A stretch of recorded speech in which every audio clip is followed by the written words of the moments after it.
여행 44일차 아침 캡슐 호텔을 나선 저는 먼저 밥을 먹기로 합니다.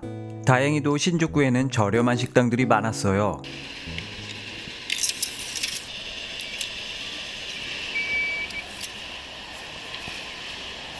이른 아침이라 그런지 식당은 한가하기만 했습니다. 아주머니께서 뚝딱 아침을 차려주셨지요. 마침내 주문한 음식이 나오자 저는 두 눈이 휘둥그레졌어요. 아니, 이렇게 푸짐하게 나오다니?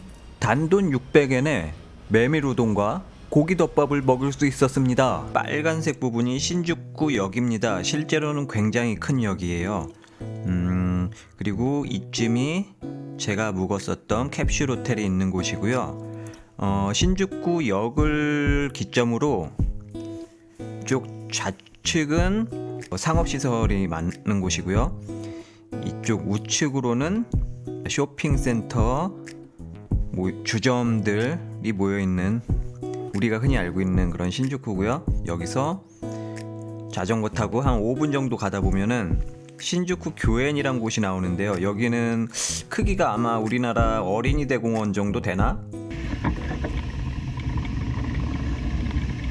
교엔으로 향하던 길 한 노숙자를 발견했습니다. 세계 제2위의 경제 대국임에도 불구하고 이런 노숙자들을 꽤 많이 볼 수 있었는데요. 역시나 가난은 나라님도 못 구한다더니 그 말이 맞는 것 같아요.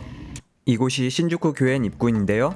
입장료는 200엔으로 저렴한 편이었습니다. 일본식 정원과 넓은 잔디밭 그리고 식물원으로 구성되어 있었고요. 학생들의 자연학습 체험장으로도 활용되더군요. 자판기에서 입장권을 구입한 후 개표기를 통과하면 됩니다. 매표소를 통과해 조금 걷다 보니 울창한 숲길이 나왔습니다. 입구 근처에 있는 거대한 나무가 관람객들의 눈길을 끌더군요. 나뭇가지가 제 몸무게를 이기지 못하고 바닥으로 축 처져 있었어요.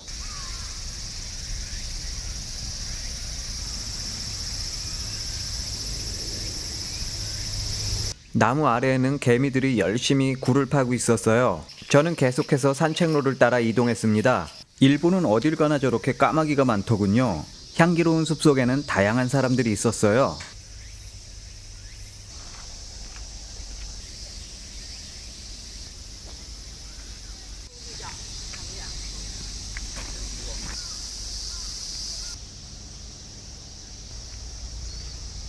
저는 길을 따라 계속 나아갔습니다.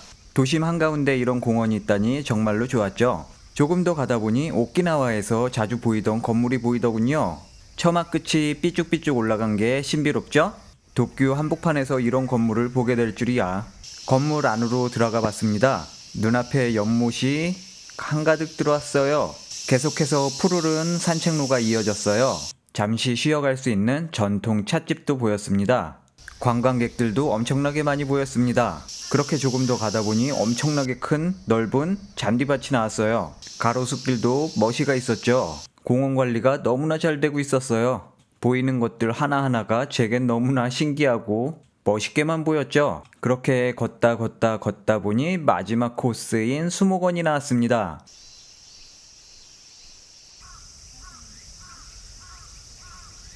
어느 사진 동호회에서 출사를 나왔나봐요.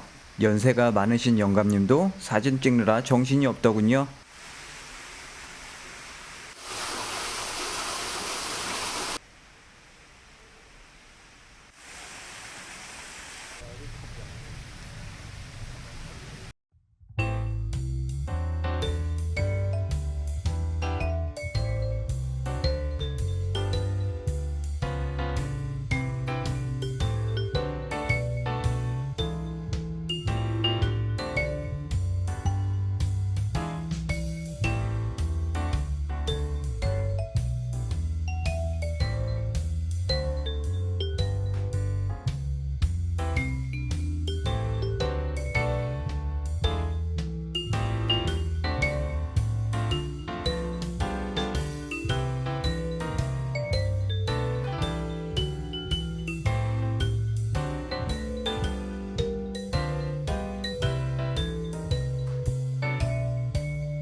신주쿠 여기저기를 돌아다니다 코리아 센터라는 곳을 발견했습니다. 궁금한 마음에 들어가 봤죠. 울라라, 물건들이 많이 보였습니다. 화장실 편말도 머시가 있었죠. 자판기에는 쌕쌕이가 있었어요. 냉큼 뽑아 먹었죠. 맛있었습니다. 내친김에 수정과도 뽑아 먹었어요. 코리아 센터는 무려 8층으로 돼 있었습니다. 일본 도쿄 신주쿠 한복판에 이런 곳이 있다니 놀랍지 않나요? 도서 영상 자료실에는 한글로 된 책들이 빼곡히 쌓여 있었어요. 왠지 공부를 해야 될 것만 같은 기분이 들었죠. 물론 만화책도 있었습니다. 공포의 외인구단이라니.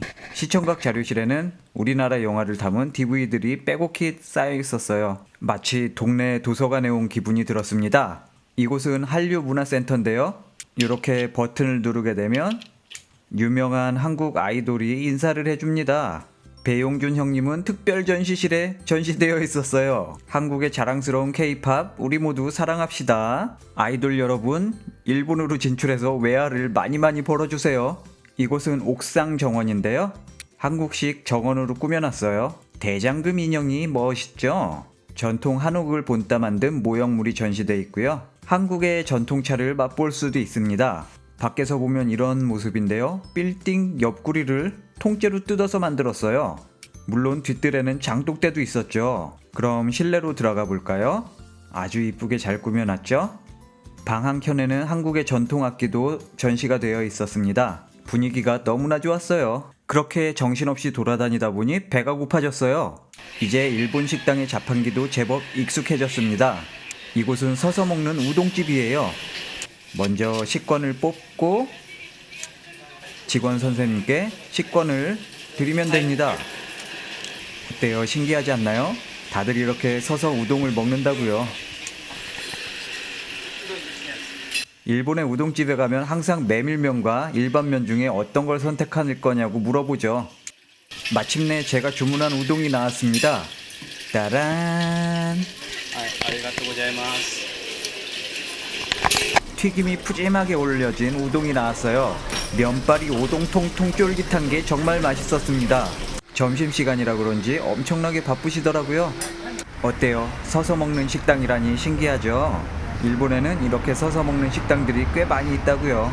또다시 자전거를 타고 달립니다. 일본의 초등학생들은 죄다 똑같은 가방을 메고 다녀요. 나중에 한국에 와서 알게 된 사실인데요.